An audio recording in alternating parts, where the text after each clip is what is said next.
Alright guys, so how's it going? I learned some valuable lessons today, but we're going to give it a few minutes, let some people get up in here. Ooh, that lens is dirty. Oh, there we go. So some very valuable lessons were learned today, guys.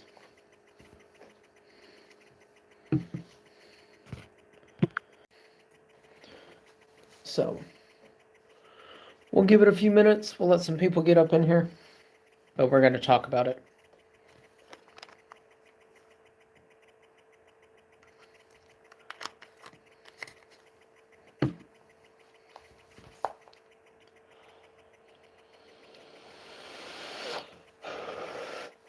How's it going, everybody? We learned some very valuable lessons today, so we're going to talk about it a little bit and see where it goes.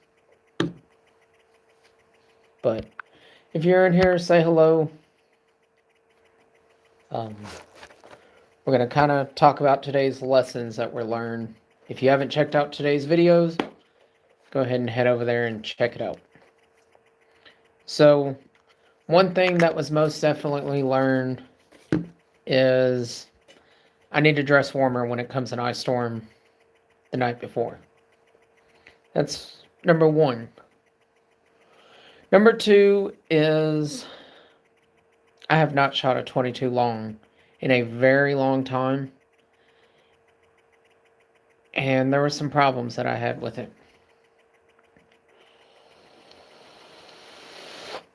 Number three, not all .22 long ammunition is made the same, which I already knew that. I mean, it's kind of like centerfire ammo. It's not all made the same, but .22 has some really big discrepancies in it. But that's kind of a lot of what was learned today. So it was a little difficult to do. I'm not even going to lie. Getting that rifle zeroed was a little bit of a challenge.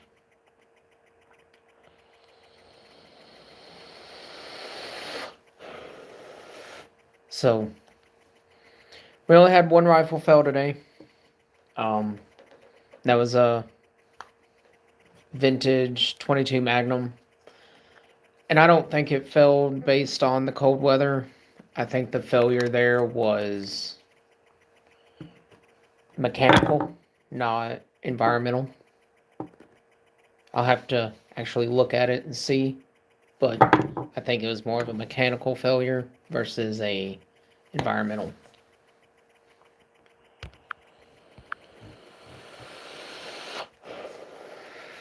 So I have somebody in here watching. I can see you watching, but I don't know who you are.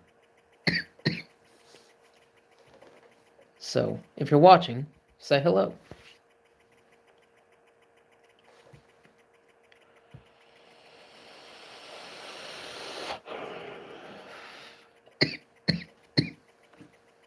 Ugh. It was brutally cold today. Brutally cold. I've been cold, but I don't know that I've been that cold in a very long time.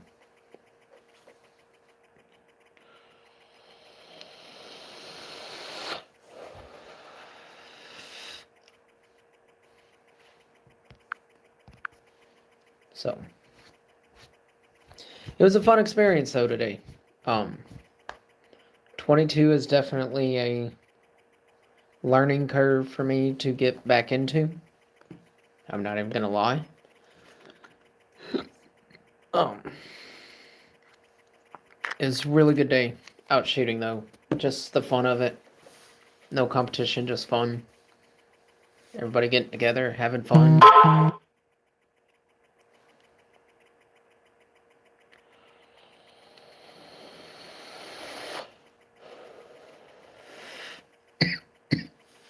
But, yeah. We'll just have a conversation, guys. So.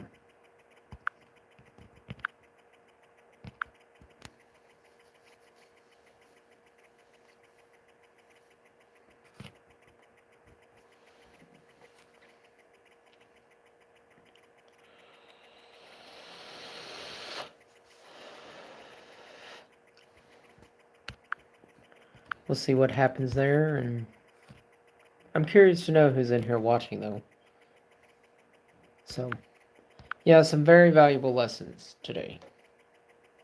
Very valuable.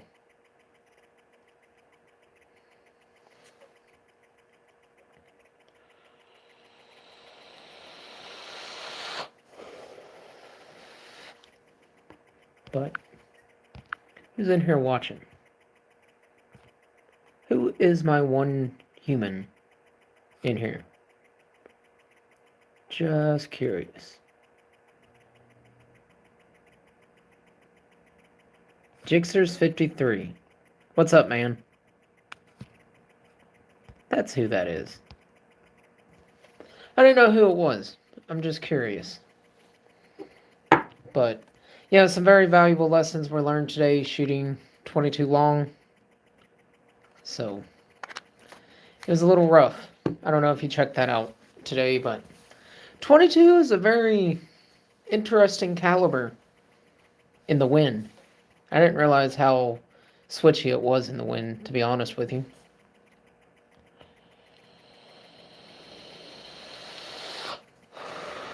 But it's all in the fun. I'm not exactly sure what just happened, but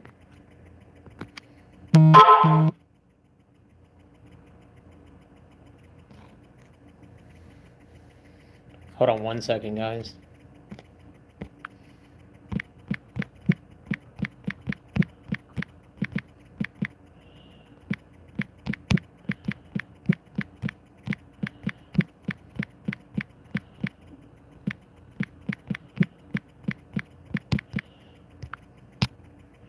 But, alright, I'm back. So, yeah, 22's been kind of difficult to learn again, but it'll be fun. It'll be worth it.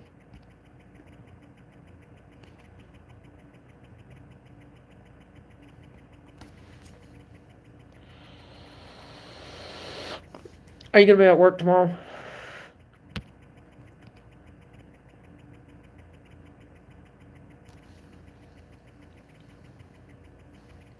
Jixer 53.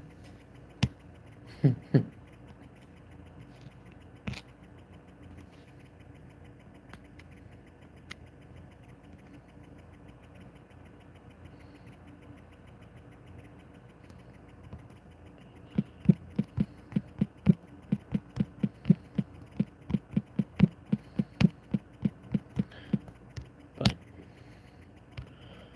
so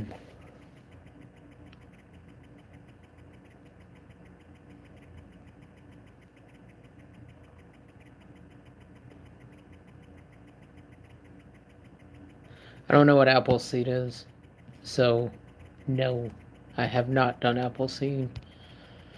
Not sure what that is. So, I need to get on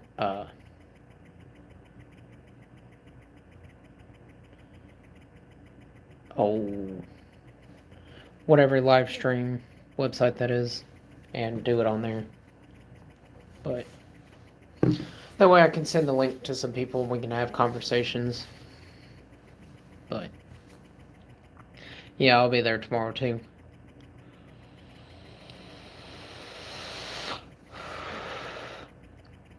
Oh, dude, it was brutally cold. Oh my god, it was so cold. Ugh, we're not even going to talk about it. That is one of the things of a lesson learned today is I need to dress a little warmer in the cold air, especially when the wind's blowing at 15 miles an hour. Oh, it's so brutal. It was brutal. But practical, I know you do a lot of open site stuff and things like that, but have you done very much 22 testing here recently?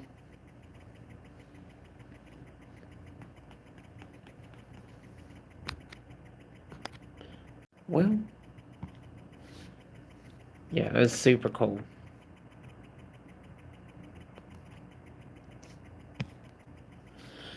So, man, I've learned a big lesson with 22 here between today and from some time past. 22 is a really fickle round.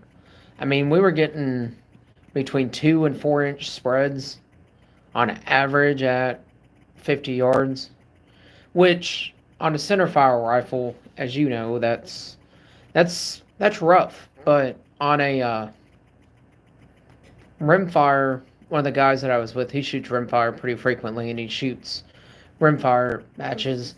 He was saying that's pretty average. So a lot of it comes down to ammo that the rifle likes. I think is a lot of it with rimfire. I don't think it's so much like centerfire because you can't really reload rimfire. I mean, I guess there's the exception to the rule, like you could in theory, but I don't know, man. 22, it's a challenge. I'm learning that the hard way. That 22 is a challenge. So, I'm hoping it'll get better. And different, I mean, even just a little bit of velocity change, even 10 feet per second makes a huge difference. So I'm thinking like extreme spread of 10 foot and feet per second could be a make or break you in a 22. I'm not sure. I'm not super familiar with 22, so it's going to be a learning curve for me.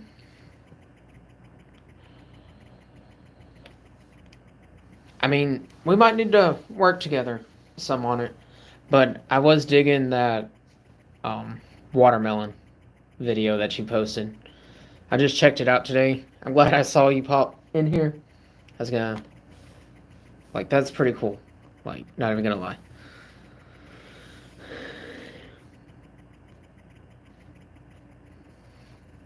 I mean, even at 50 yards, it was very inconsistent. Like, I will agree to that.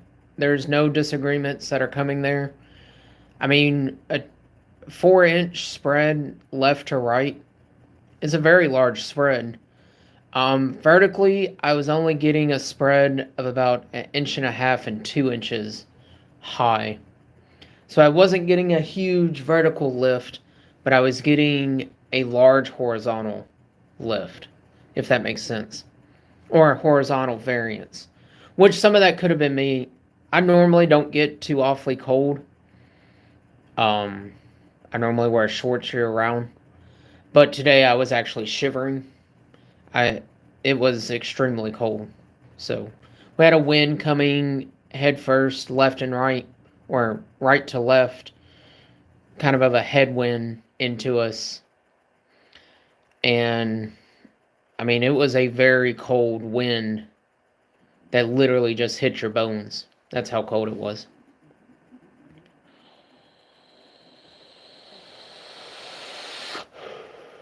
So it's definitely a learning experience for me in 22. I'm not even going to lie about it. It's definitely going to be a learning experience.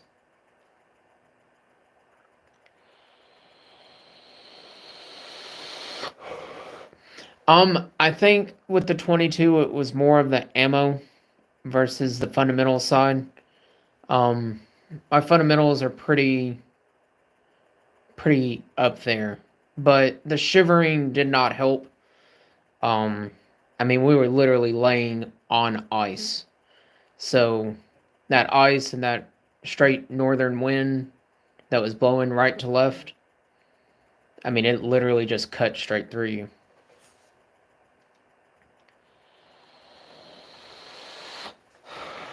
But 22 was most definitely the equalizer in a lot of disciplines. Like 22 is definitely 100% the equalizer.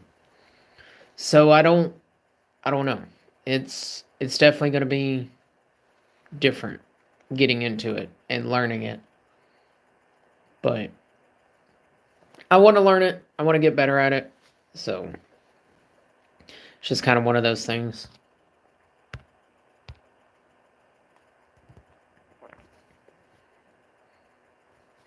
I mean, I've seen some recreational shooters that have really, really good fundamentals. Um, like my cousin Chris that was with us today, he's got some really good fundamentals. He's also in the military, he's active duty. So his fundamentals get beat into him if he doesn't practice good fundamentals on weapons qual. But I keep trying to get him to come shoot matches with me because I think he would be very good at it. But between his work schedule, active duty schedule, quote unquote, um, it it'll be, it's a little tough. So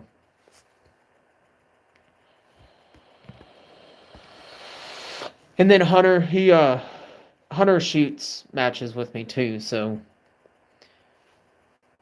I don't know.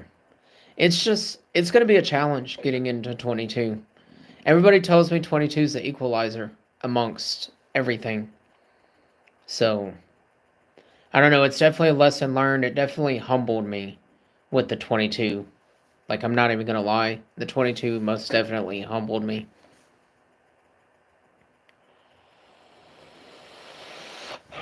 I mean, we were only shooting at 50 yards today. And I mean, I just felt like the 22 was like, nope, not today. You're not going to do it. It's a rough cartridge to try to get supreme accuracy from.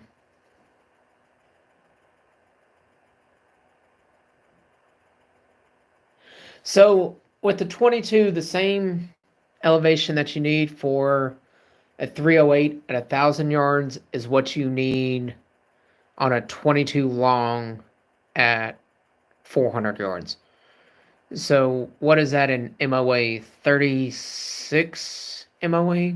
26 MOA? I think it's 26.2 MOA. I think. I might be wrong on that. But I want to say it's 26.2 MOA on a 308 to get out to 1,000 yards. I'd have to look. I don't know 308 right off the top of my head. Not since I've switched to 6.5 Creed. But I know 22 and 308, the ballistics are pretty close to the same. If you double the distance or quadruple the distance. So, like I said, I want to say the 308 at 1,000 yards is right at 26.2, and I think that's what it is for the 22. I don't know. I'm going to have to figure out dope on the 22 because there's not a dope app specifically for the 22 long rifle. So, I don't know. It's going to be rough trying to figure it out. That's why you do the 50-yard zero and you kind of work up 50-yard increments from there. But the energy that it loses at 300 yards is a lot. So it hits, you got to think, generally your 22s are running pistol speed. On a hot 22 load, it's about 1,400 feet per second. But your average is between 1,100 and 1,300. So I know the Norma. What's up, DSS? Yeah, so it's definitely a challenge with 22.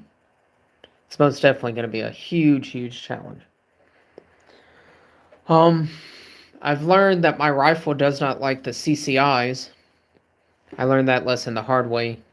Like, it cycles them fine, and it obviously works fine in it as a bolt action, but the groupings on it were actually very bad.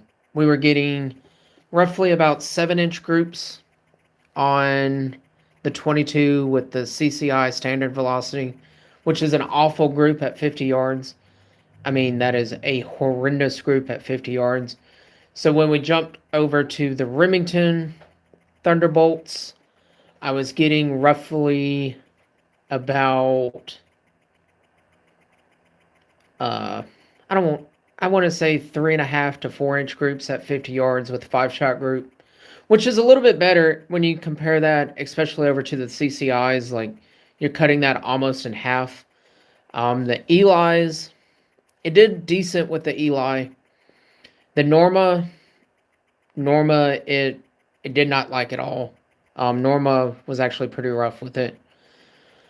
Some of the best ammo that I found so far that it seems to like is Remington Thunderbolt and Winchester. I think it's the Winchester X. It's the white box Winchester. I wonder what it is too, DSS. I really do. But the Winchester white box, it wasn't bad with it. The groups on that were right at 4.25 inch at 50 yards, which isn't great, but what I'm learning with 22, you're not going to have sub-minute of angle accuracy out of it, which makes it kind of a challenge.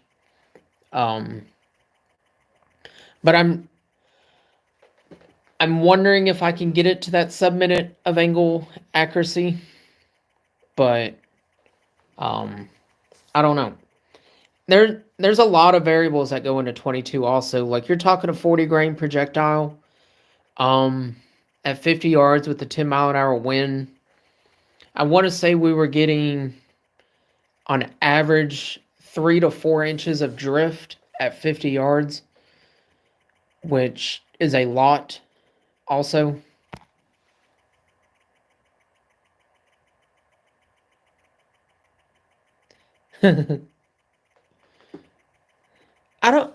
I would say a weapon would fire out in space. I don't know. Spaceballs did that, I think, where they fired a weapon out in space. But I don't know. But finding nodes in a 22 are going to be a little difficult too. I'm really considering sending my 22 up to Lapua at their 22 testing facility, having it sent up there to them and let them test it with a bunch of 22 ammunition and see which ones kind of feed better and which ones are the most accurate for it, I guess is the best way to say. Because then I can buy a case of 5,000 from that lot and move on from it. No, you're good, DSS.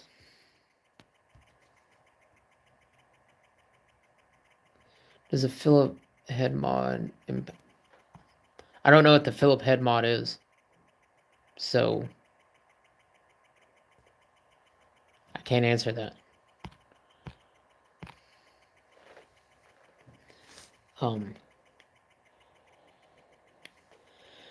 But I think the Lapua X facility up in Ohio or out in Arizona is going to be where I'm going to end up going and testing a lot of lots of ammo and see which one actually performs the best. But I did notice between my buddy Hunter's 22 and my 22 that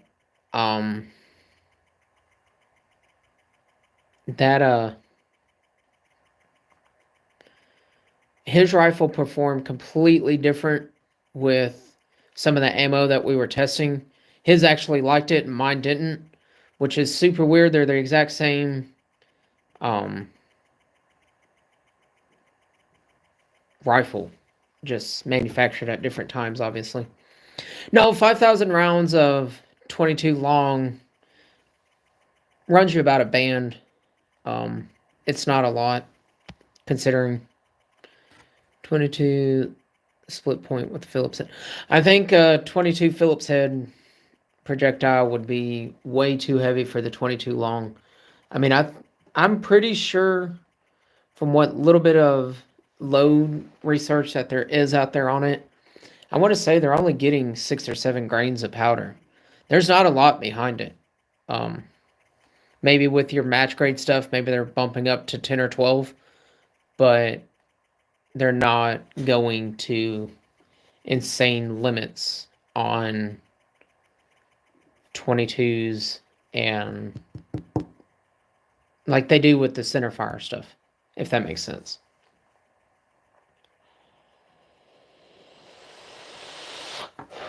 I need to talk to Texas 22 Jack and see what kind of stuff he's coming up with his 22.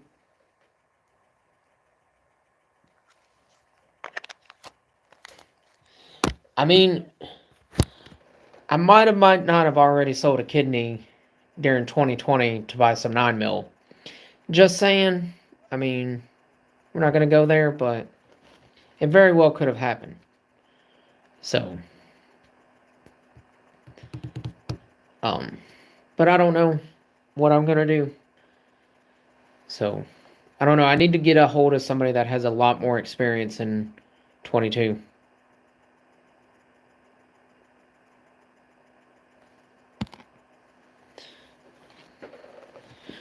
I might need to get up there and test there.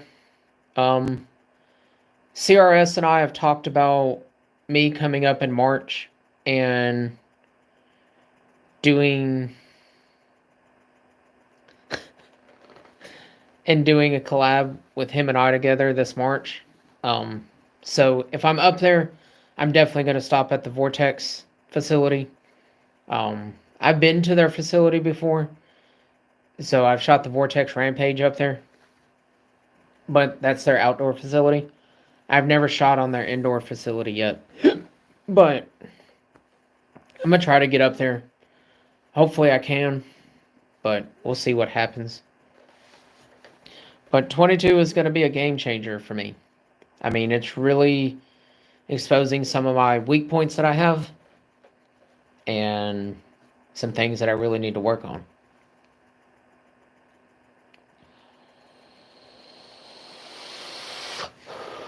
Excuse me 1 second, guys. I have to answer something real quick.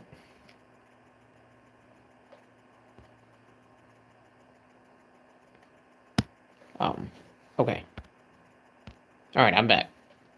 I mean, I know you didn't say it had to be my kidney, but I mean, you only need one to survive, so I mean, you can cut out 2/3 of your liver too and survive. So there is that aspect. What the fuck did I do?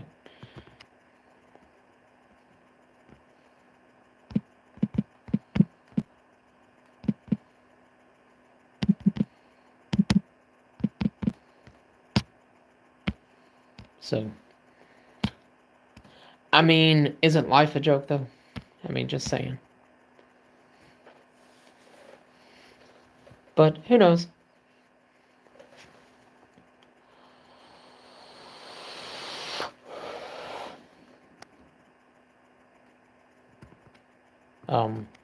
I don't know. 22 is getting to be definitely a game changer.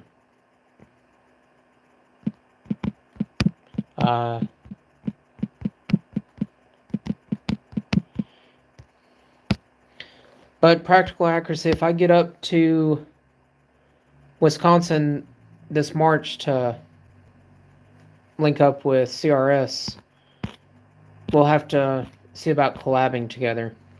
Because it'll put me right in your area. I'm really considering flying into Milwaukee, see some of my friends up there, and then drive on over to where he's at.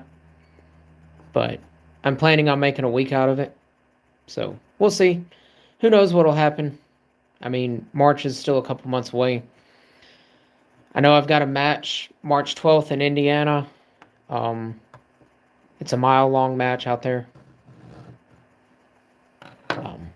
So we'll see what happens there.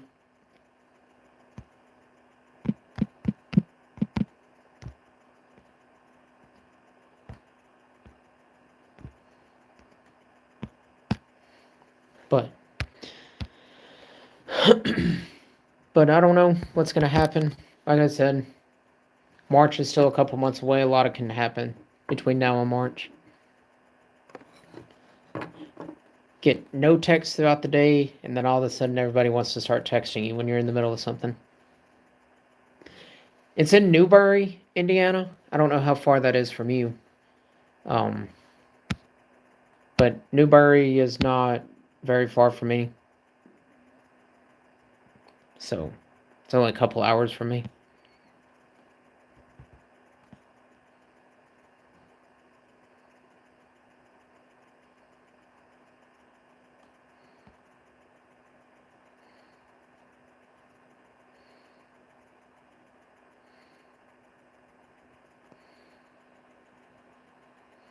I mean, that is true, DSS.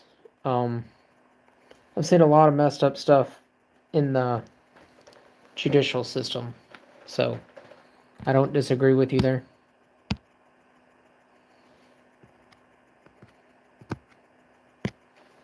But you should come out practical accuracy. You should sign up for the match.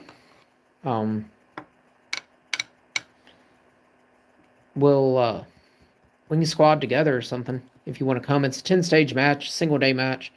So I think I'm going to shoot that match. Then from there, I'll drive on up to Wisconsin. That might be actually what I do, is go shoot the match, and then from there, drive on up to Wisconsin. I haven't quite decided yet. I don't know. There's a lot that comes to it.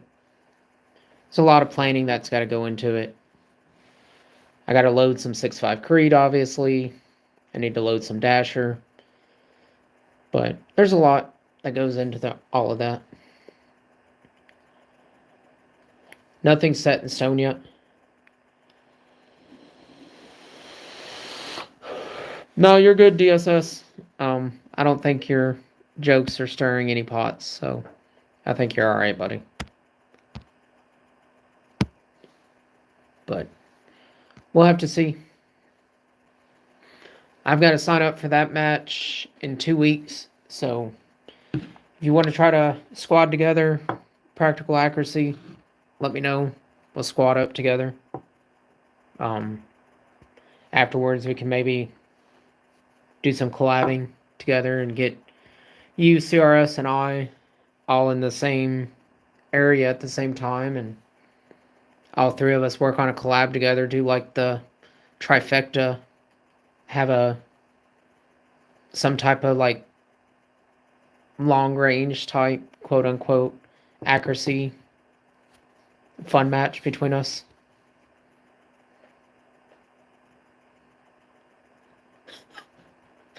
TSS, you're crazy, dude.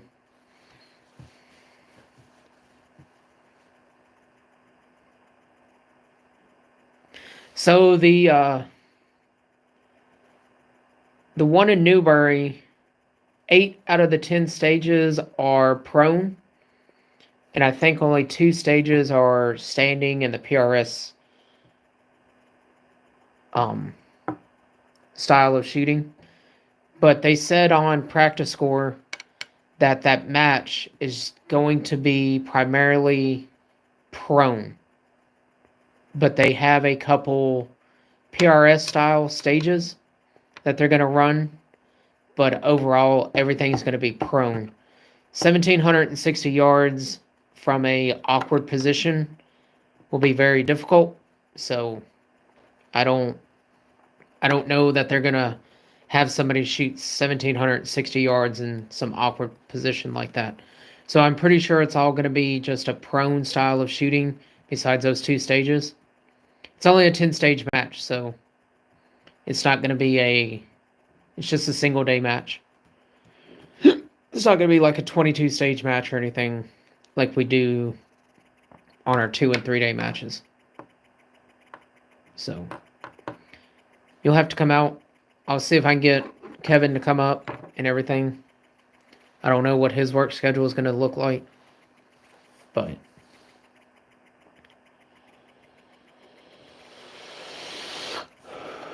I'm going to try the best I can to get Hunter to come out to it too. Maybe let him run my Dasher 6GT or my Creedmoor, and I'll run the Dasher. I don't know yet.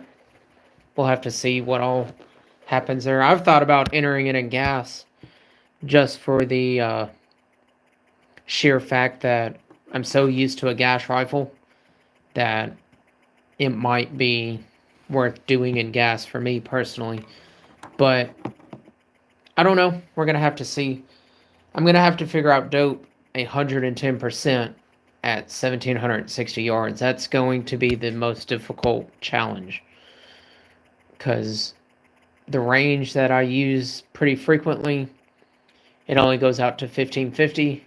We don't have the mile-long area cleared out yet, so it's going to take some time for me to even get out that far, but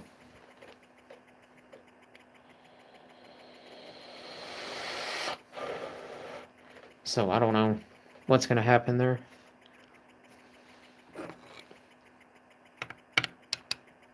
But we'll see. Anything's possible. So who knows? Who knows what's possible? Anything is really possible. So, I don't know. But some other lessons learned today is spin drift is a real thing on a 22 also. Even out at 50 yards and 100 yards, spin drift is a very real thing. So, we'll have to see what happens there with it. I think once I get used to the 22, I think things will get better. But I'm not used to a 22 a whole lot. So, it's been probably 10 years since I've shot a 22. If you want me to be brutally honest with you, I've been in center fire and 3-gun now for over 10 years.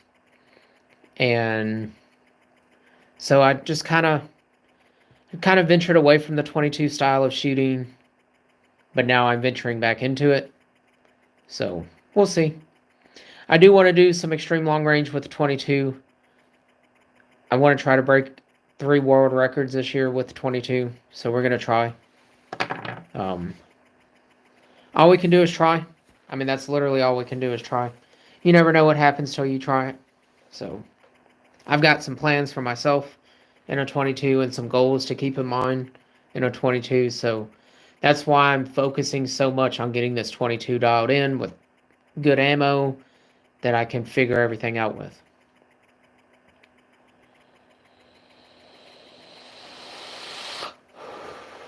But it was a super long day today. I'm not convinced that I did not get hypothermia. Mild case of it, but... Oh, you can't shoot prone. So I don't know. We'll have to figure everything out.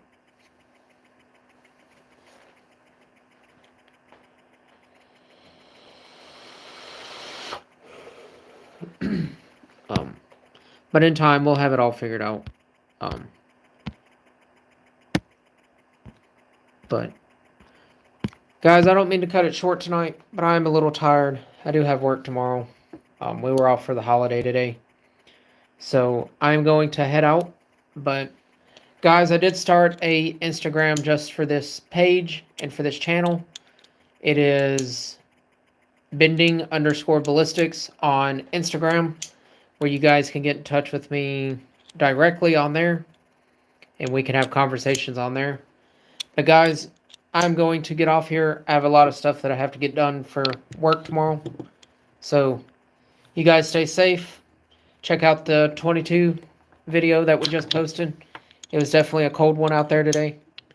But guys, you stay safe, and I'll see you soon.